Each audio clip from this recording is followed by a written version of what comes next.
USAV Section 9.3.4 Double Contact. A player hits the ball twice in succession or the ball contacts various parts of his or her body in succession. While this has been debated for some time, there has been a lot more talk over the last 2 years about whether or not doubles should be called at the juniors level of volleyball. Why is this controversial? It sounds obvious enough. There were 2 consecutive contacts, therefore a double should be called. Part of the problem is that there has been a lack of understanding of what should or should not be called a double. And it's also difficult to see most doubles because they happen so quickly. You would really need a slow motion camera to see if the double actually takes place.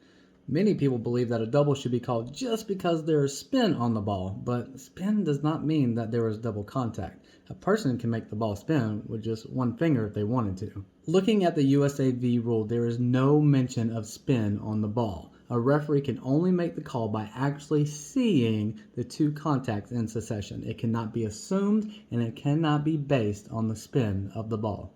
Another issue we see with doubles is the lack of consistency from referees in calling doubles. Each referee has their own perspective and each referee has their own interpretation of the rules. We've all had that one rep that calls all the doubles and we've all had that one rep that calls absolutely no doubles, and no coach is happy no matter what happens.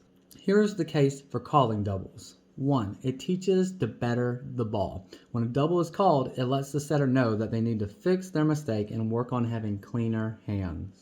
2. If we stop calling doubles, we'll just end up playing jungle ball. 3. It just gives an unfair advantage to the team who is doubling the ball. Number 4. Players will never learn how to properly set the ball if we don't call doubles.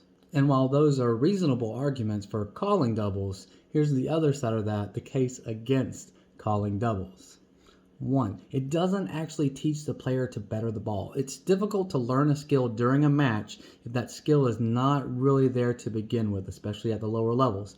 Unless the referee is going to come off the stand and show the player what they did wrong, then the player isn't actually going to learn anything, especially at the lower levels.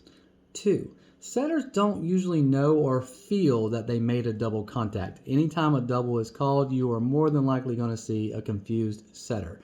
I've only played setter a few times, but when a double is called, I had no clue why a double was called. I didn't feel I had made a double, and because I didn't know why they called the double, there is no way for me to know how to fix the problem. 3. If the ball stays on your side of the net, it doesn't really give you an advantage. If you have a bad set to your hitters, it only makes it more difficult for your hitters to have a strong attack. Number 4, coaches aren't going to stop teaching proper technique just because doubles aren't called. Coaches still want the best for their athletes and want them to be the best at those skills. And setters are going to want to continue to get better regardless of whether or not doubles are called. You are more than welcome to disagree with me. I would love to hear your thoughts in the comments, but my opinion is stop interrupting the game and let the ball fly.